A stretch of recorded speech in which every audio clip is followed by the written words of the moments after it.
નમસ્કાર, હું પંડ્યા આરતી. આપ જોઈ રહ્યા છો સ્પાર્ક ટુડે ન્યૂઝ. હરની બોટકાંડના મૃતકોના પરિવારજનોએ પોલીસ કમિશનરને આવેદનપત્ર પાઠવવામાં આવ્યું છે, જેમાં કરણી સેનાના પ્રવક્તા મહેન્દ્રસિંહ રાઠોડની અધ્યક્ષતામાં જે આવેદનપત્ર છે તે પાઠવવામાં આવ્યું છે, તેમજ મહેન્દ્રસિંહ રાઠોડ દ્વારા જે નિવેદનો આપવામાં આવ્યા છે તે પણ સામે આવ્યા છે. મહેન્દ્રસિંહ રાઠોડે નિવેદન આપતા કહ્યું છે કે ગોપાલ શાહે ફાલતુ ડોક્યુમેન્ટના આધારે હણીનો પ્રોજેક્ટ મેળવ્યો. ડોક્ટર વિનોદ રાવ તે સમયે મ્યુનિસિપલ કમિશનર હતા. વાર્ષિક 3 લાખ પાલિકાને આપવાના નામે બધું કબજે કરી લીધું. 76 નગરસેવકો અને મ્યુનિસિપલ કમિશનરે સહી કરી મંજૂરી આપી. SITએ વિનોદ રાવનો જવાબ પણ ન લીધો. કોઈ જેમાં નહીં છોડીએ એવી જ વાતો થયા કરે છે, જેમાં રાજકોટની જેમ અમે પણ કાયદો હાથમાં ન લઈએ તેવું કરો. ગુજરાતમાં નક્સલવાદ ફેલાય તેની જવાબદારી સરકારની છે તેવું જે નિવેદન મહેન્દ્રસિંહ રાઠોડ દ્વારા આપવામાં આવ્યું છે. આજનો તમે દિવસ જુઓ, તમે પરમ દિવસે બાળકો જે પ્રમાણે પરિજનો સાથે જે પ્રમાણે બળીને રાખ થયા છે, હાડકું મળશે તો DNA ટેસ્ટ થશે. વિચારવા કેવી કરુણતા. એના 18 જાન્યુઆરીએ અહીં અમારા 12 બાળકોને 2 મહિલાઓને ડૂબાડીને માર્યા, હત્યા કરી, એમની બલી લીધી. અને જ્યારે અમે લોકોએ તપાસ કરી ઓન પેપર, આ અમારા બનાવેલા પુરાવા નથી, મેળવેલા પુરાવા છે. એ પુરાવાની અંદર આપણે તો બલાડીને દૂધ હચવવા આપ્યું. આ બલાડી અને જે તે સમયે તાત્કાલિક મ્યુનિસિપલ કમિશનર વિનોદ રાવ એ ફક્ત આવ્યા હતા પ્રોજેક્ટો પાસ કરવા માટે, ફક્ત. અને તમે કાગળમાં હું તમને એક પુરાવા આપું છું. અનુભવમાં લખે છે કોટિયા પ્રોજેક્ટ કે અમે ભવિષ્યમાં કામ કરવાના છે, અનુભવ. વિચારો, ઓન પેપર. આ લોકોને કલ્પના જ નથી. સત્તા એટલી હાવી થઈ ગઈ છે અને બધા સેટિંગ બાજ. હવે એમને ખબર જ નથી હું વડોદરાનો વહીવટદાર છું, તત્કાલીન વહીવટદાર છું.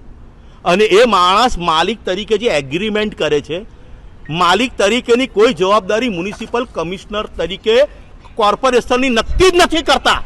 એટલે વિચારો, કૌભાંડો આ લોકોના ઓન પેપર પકડાય છે. આ લોકો ઓન પેપર. અને જે અમે કમિશનર સાહેબને કહેવાયા છે કે તમે તો રક્ષક કહેવાઓ, તમે કોર્ટમાં પહોંચાડશો, પછી કોર્ટ કામ કરશે. તમે આ પહેલા મગરોને પકડો. આ મગર બિંદાસ બહાર ફરે છે. તમારા SITની ટીમે તો કમ્પ્લીટ ફરજ પૂરી કરી છે. આ બધા તથ્ય બહાર પાડ્યા છે. સાહેબ, પણ મગર તો બહાર ફરે છે. આ ગોપાલ શાહ એટલે આપણો ભૂતપૂર્વ ટાઉન પ્લાનર, એટલે સહી રજા ચિઠ્ઠી કરે ને, હવે એની રજા ચિઠ્ઠીઓ તપાસો. આ વ્યક્તિએ દિમાગ વાપરીને આવા PP ધોરણના કેટલા પ્રોજેક્ટો આ લોકોએ હજમ કરેલા છે. કરોડો અબજોના કૌભાંડ વિનોદ રાવને સાથે રાખીને કર્યા છે. એટલે હવે આ અમારા જે બાળકોની બલી રહેવાય છે, એટલે અમારા રક્ષક તો અત્યારે પોલીસ જ છે. જો કમિશનર સાહેબ જો ઈમાનદારીથી આ હત્યારાઓની તપાસ કરે ને તો 100% કોર્ટ એમને સજા આપશે. કારણ કે હાઈકોર્ટને ખબર પડી પુરાવા જોઈને કે આ મેન મગર કઈ છે, આવ્યો આ દસ્તાવેજ બનાવનાર મગર કઈ છે. ત્યાં સુધી તો આ લોકો રિપોર્ટ નથી હાલતા. અને પાછો તપાસ કોણ કરે છે? ચોરોની તપાસ ચોર કરે છે. હવે જ્યારે કોર્ટે અર્બન સમિતિની રચના કરી છે, એના પહેલા અમે એમને રેડીમેડ થાળી આપીએ, પુરાવા આપીએ છીએ અમે. અને હવે પ્રજાનો વિશ્વાસ સાચવો. આપ કહો છો ને ચબરબંધી નહીં છોડીએ, SITની રચના સસ્પેન્ડ કરો છો, 6 મહિનામાં અધિકારી પાછો આવી જાય છે. તમે હવે આ લોકોને લોકઅપમાં ગાલો. હજુ કેટલી બલી રહેશો તમે? પીવા માટે શુદ્ધ પાણી નથી હાલતા. છોકરા ડૂબાડીને માર્યા, મારી બહેનોને ડૂબાડીને મારી. તમે સ્મશાનમાં લાકડા નથી હાલતા. આ કાલે 45 મારા છોકરાને પરિજનોને તમે જીવતા બાળ્યા. અને એવા અમે બાળ્યા જો કે સ્મશાનમાં બી અસ્થિ મળી જાય છે, ત્યાં તો અસ્થિ પણ નથી મળતા. આ સમગ્ર ગુજરાત જાગો, વડોદરા જાગો, બચાવો પોતાના શહેરને, પોતાના રાજ્યને.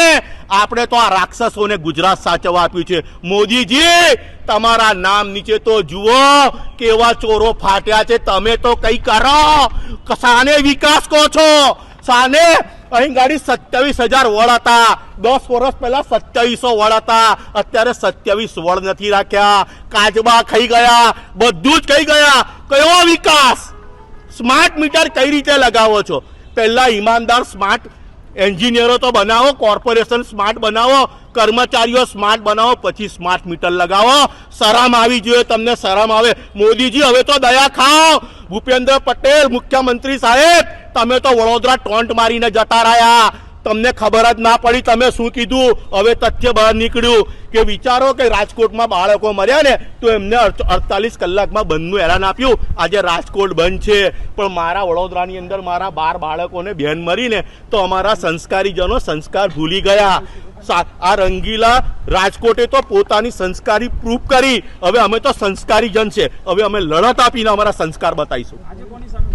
આજે છે ફરિયાદ છે અમારા ગોપાલદાસ પ્રાણલાલ શાહ, જે ભૂતપૂર્વ ટીડીઓ હતા, બિનીચ હિતેશ કોટિયા, પારુલ કોટિયા, ટીના કોટિયા, વત્સલ શાહ, દીપેન શાહ, દુર્મિલ શાહ, વિશાલ પટેલ, જિગ્નેશ શાહ, હસમુખ પટેલ, વિનોદ રાવ તત્કાલીન કમિશનર જે, અને રાજેશ રમણભાઈ ચૌહાણ કાર્યપાલ એન્જિનિયર, જે આટલા વર્ષથી પગાર ખાતા ને હરણી તરફ જોવા પણ નથી ગયા. અને બીજું વિચારો, 3 લાખ રૂપિયા મહિનાનું વાર્ષિક ભાડું, એટલે મહિને 30,000 બી ના થાય. અને ત્યાં આગળ લાખો રૂપિયાના દુકાનો ભાડે આપીને ખાતા હતા, લાખો રૂપિયાના એડના રૂપિયા ખાતા હતા. ત્યાં કોર્પોરેશને નથી દેખાયું.